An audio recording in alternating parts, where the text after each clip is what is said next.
नमस्कार दोस्तों, आज फिर आपके साथ उपस्थित है एक और नई कहानी लेके। और आज की कहानी जो है वो बहुत ही इम्पोर्टेंट है।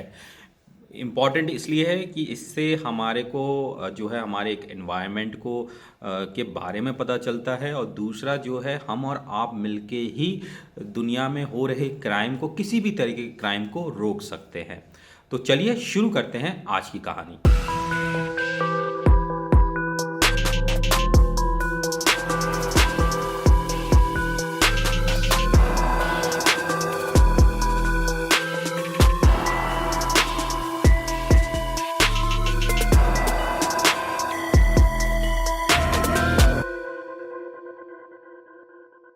आज की जो कहानी है वो है शार्क फिन सूप के ऊपर।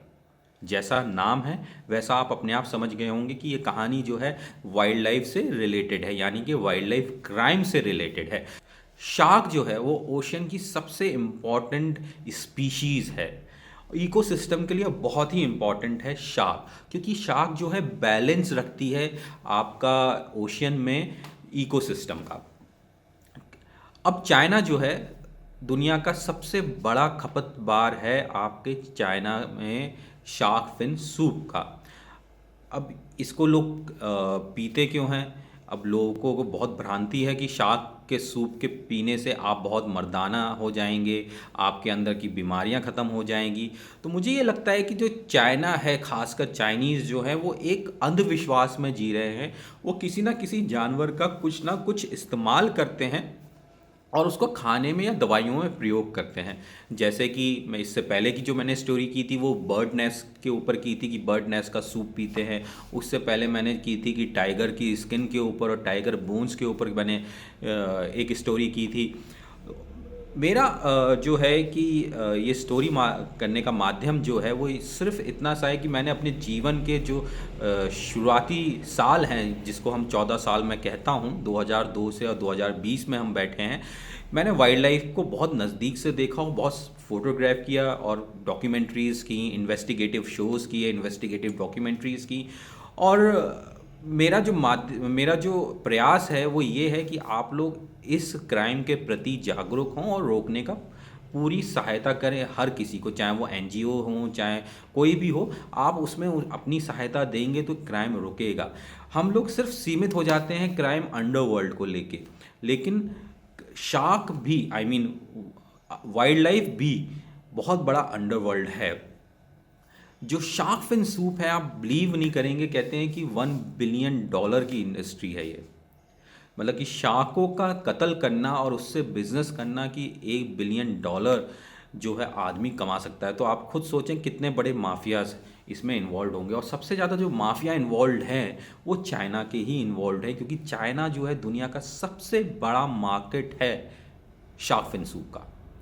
हांगकांग में आपको बहुत सारी रोड के किनारे शार्क्स के फिन जो है वो सूखते हुए मिल जाएंगे, क्योंकि ड्राई करते हैं शार्क को, मतलब आई मीन शार्क के फिन को ये ड्राई करते हैं और उसको पैकेट में करके बेचते हैं। और एक और इंटरेस्टिंग फैक्ट मैं आपको बताता हूँ कि 73 मिलियन, यानी कि 73 मिलियन शार्क्स जो है हर साल मारी जाती हैं।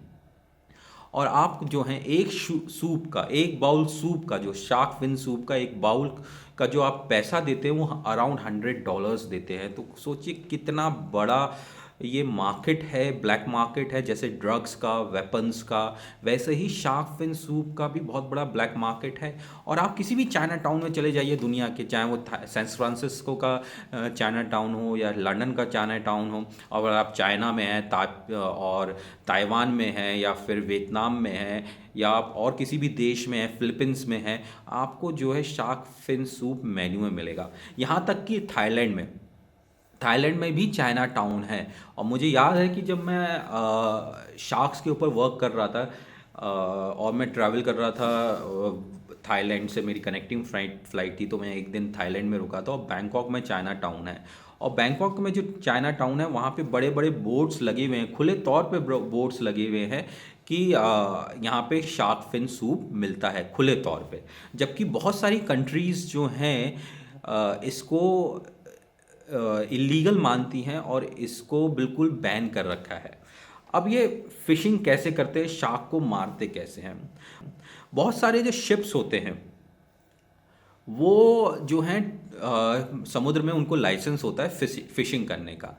और जो उनको फिशिंग का लाइसेंस दिया गया होता है वो होता है टूना का, या फिर स्नैपर का, या बाराकूडा का, या और भी जो ह्यूमन रेस के लिए जो फिशेस अलाउ की गई हैं खाने के लिए गवर्नमेंट के द्वारा, उसके लाइसेंस होते हैं। लेकिन उसके अलावा भी जो ये शिप्स होते हैं ये लेते किसी और का लाइसेंस हैं और जाके शार्क्स मारने लगते हैं।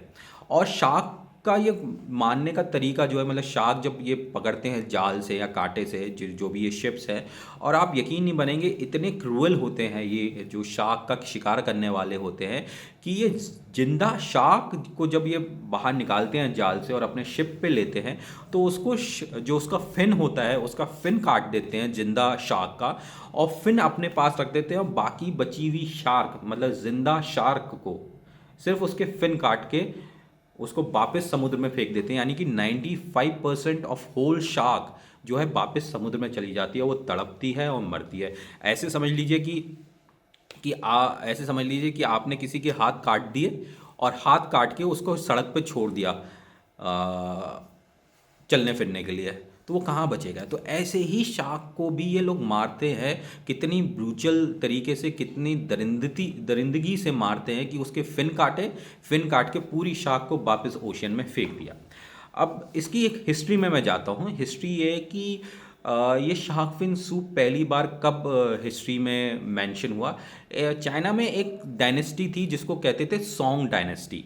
सोंग डायनेस्टी जो थी, जो रूल की 960 टू 1279, यानी कि अराउंड आप कह लीजिए कि 500 साल के आसपास इस डायनेस्टी ने चाइना में राज किया। और यहाँ पे सबसे पहली बार जो है शार्क फिन सूप के बारे में पता चलता है। इस सोंग डायनेस्टी में सबसे पहली बार आलेख आया है शार्क फिन सूप का। और फैक्ट भी, मैं इसका एक और फैक्ट आपको बताता हूँ शार्क फिन सूप से रिलेटेड, कि इसमें जो है न्यूट्रिशन वैल्यू कुछ नहीं है, यानी कि इसमें कोई न्यूट्रिशन ही नहीं है, फिर भी उसके बाद लोग इसको खाते हैं, इसका सूप पीते हैं, सिर्फ और सिर्फ अंधविश्वास की वजह से। और जो एक और चीज़ बताता हूँ, जो जापान है, जापान के ऊपर एक डॉक्यूमेंट्री बनी थी जो डॉल्फिन्स के ऊपर थी, कोव। डॉल्फिन की कहानी मैं किसी और दिन करूँगा कि डॉल्फिन का शिकार भी वाइल्ड लाइफ क्राइम में क्यों होता है और उसका उपयोग कहाँ होता है। तो जापान के बहुत सारे मछुआरे जो हैं शार्क को मारते हैं और उसका व्यापार करते हैं दुनिया भर में। और सोचिए कि कभी शार्क ख़त्म हो गई तो हमारा इकोसिस्टम ख़त्म हो जाएगा पानी का, और पानी का इकोसिस्टम ख़त्म हुआ तो हमारा ऊपरी इकोसिस्टम पे भी असर पड़ेगा। तो इसके लिए हम और आप क्या कर सकते हैं? हम और आप ये कर सकते हैं कि जागरूक हों, दूसरे को जागरूक करें, और जहाँ पे भी इस तरीके के कांड हो रहे हैं, इस तरीके की कोई भी हरकत हो रही है, उसके लिए गवर्नमेंट के किसी ऑफिशियल को इन्फॉर्म किया जाए, या किसी एनजीओ को जो है आप इन्फॉर्म करें जो इसको रोके। और ये इंडिया में नहीं, बहुत सारी जगह हो रहा है। इंडिया में भी कहते हैं कि जो हमारे मछुआरे जाते हैं कभी कभार, वो गलती से शार्क मार लाते हैं।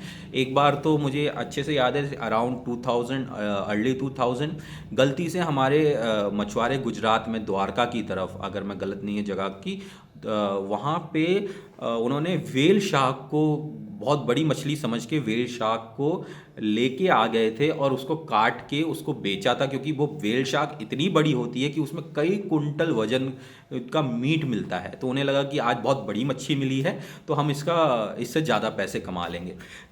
और सिर्फ जो शार्क को मारा जाता है वो सिर्फ पैसे के लालच से मारा जाता है। अगर उसका एक फिन का सूप जो है, मतलब कि शार्क फिन, एक फिन से आप कई सारे बाउल सूप बना सकते हैं। तो अब आप सोचिए कि एक बाउल सूप जो है वो $100 का कॉस्ट करता है, तो कितना बड़ा ब्लैक मार्केट और कितने सारे माफिया इसमें इन्वॉल्व होंगे। तो अंडरवर्ल्ड में सिर्फ ड्रग्स, दाऊद इब्राहिम, छोटा शकील, छोटा राजन, रवि पुजारी, प्रसाद पुजारी जैसे लोग ही नहीं हैं, वो एक अलग अंडरवर्ल्ड है। यहाँ पे भी वाइल्ड लाइफ में भी एक अंडरवर्ल्ड है जिसको हम पहचानने से मना कर देते हैं जिसके बारे में हमें जानकारी नहीं है, और उसके बाद भी हम उसको इग्नोर कर देते हैं। तो मेरा उद्देश्य ये है कि हम ज़्यादा से ज़्यादा वाइल्ड लाइफ क्राइम के प्रति जागरूक हों और लोगों को इसके प्रति जागरूक करें और रोकें, क्योंकि हम और आप लोग ही मिल के इसको रोक सकते हैं। मेरे इस वीडियो को ज़्यादा से ज़्यादा लोगों को में शेयर करें और उनको जागरूक करें, उनको बताएं कि अगर कभी भी गलती से वो शार्क के बारे में कहीं सुनते हैं, शार्क का शिकार हो रहा है या शार्क का बिजनेस हो रहा है उनके आसपास, तो गवर्नमेंट के ऑफिशियल्स को ज़रूर इन्फॉर्म करें। जल्दी मिलेंगे अगले एपिसोड में, तब तक के लिए मैं आपसे लेता हूँ विराम।